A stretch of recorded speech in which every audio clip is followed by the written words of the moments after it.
The news day continues here on One News Now. I'm Diego Castro, bringing you the biggest headlines from around the world. The United Nations made a rare move to formally warn the Security Council of a global threat from the Gaza war.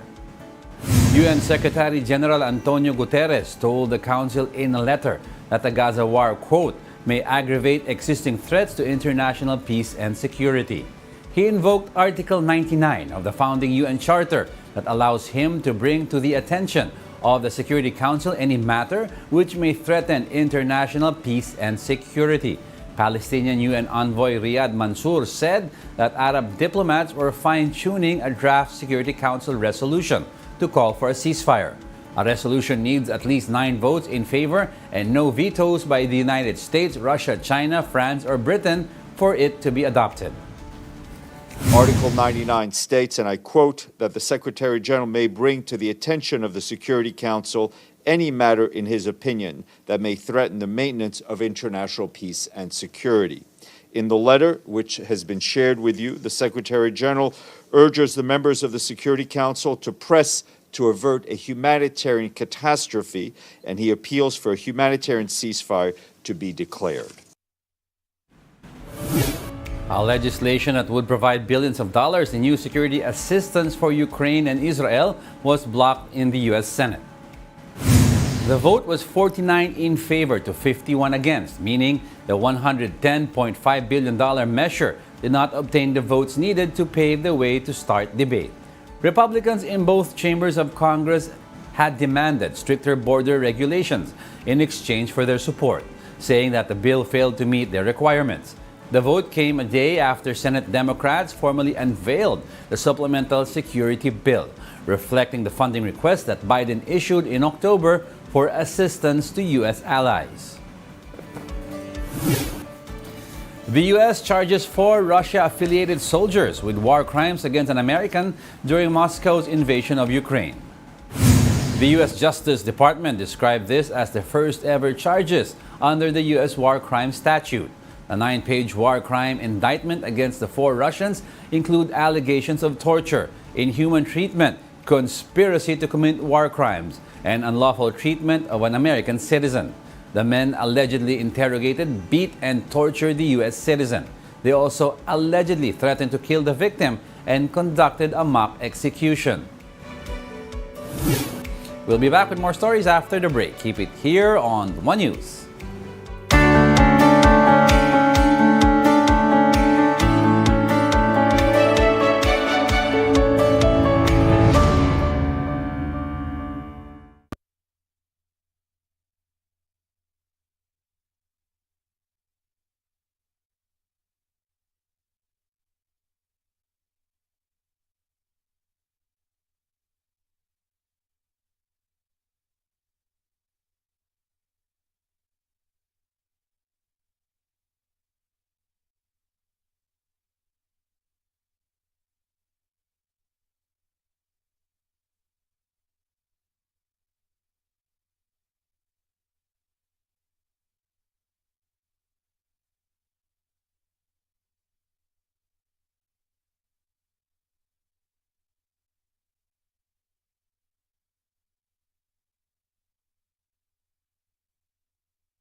You're still watching One News Now World. I'm Diego Castro.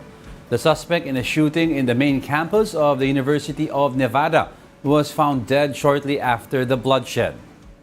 Authorities shared on social media that the suspect had been deceased when he was located. However, they did not elaborate on the circumstances of the incident. It is also still unclear whether the suspect was shot dead by police or committed suicide. Meanwhile, police say that there were at least 3 victims in the shooting. Authorities have not identified the victims, nor have they elaborated on the extent of their injuries. In the entertainment front, 2023 was the year of Barbenheimer, a dual Hollywood strikes and some unexpected hits at the box office. More details in this report by the Associated Press. I think 2023 in film, at least from my standpoint, has been about everybody getting their priorities straight. And it's sort of been a referendum for original director-driven creative movies like Barbie, like Oppenheimer, and also just for the necessity of having talent and supporting your talent. When the strikes were going on, Hollywood sort of suffered, and I think that they all noticed that, and so this is not something that they're looking to repeat again. I think Barbenheimer felt authentic because it was. The internet sort of picked up on it. It became funny just because of they were polar opposites aesthetically and tonally, and it became, I think at first it was sort of treated as a competition, and then it became like, wait, no, these are both from wonderful filmmakers, Greta Gerwig and Christopher Nolan. Why don't we just see them both? I mean, it was just this gift that kept on giving. Like, you couldn't dream it up, because if you tried to manufacture it,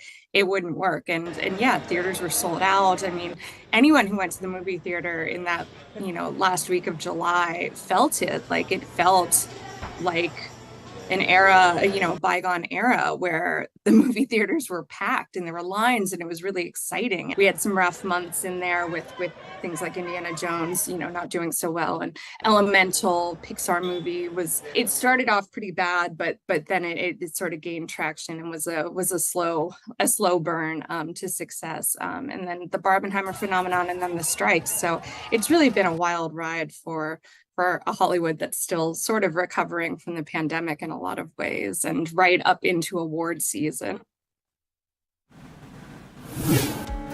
Let's now take a quick look at other world stories we're watching. Russian President Vladimir Putin meets with Saudi Crown Prince Mohammed bin Salman for talks on oil, Gaza, and Ukraine. This comes after a fall in global oil prices, despite an OPEC Plus pledge to cut output further. Iran launches a rocket with test living space capsule as the country pressed on with plans to send astronauts into space. 10 years ago, Iran said it had sent 2 live monkeys into space and brought them back safely. And Taylor Swift caps off a stellar 2023 by being named Time Magazine's Person of the Year. Time says this was the year she perfected her craft, not just in music, but in her position as a master storyteller. And those are the top world headlines of the hour. Join us again at 9:45 a.m. as we continue to monitor the day's biggest stories. I'm Diego Castro. We are One News, all sides, all the time.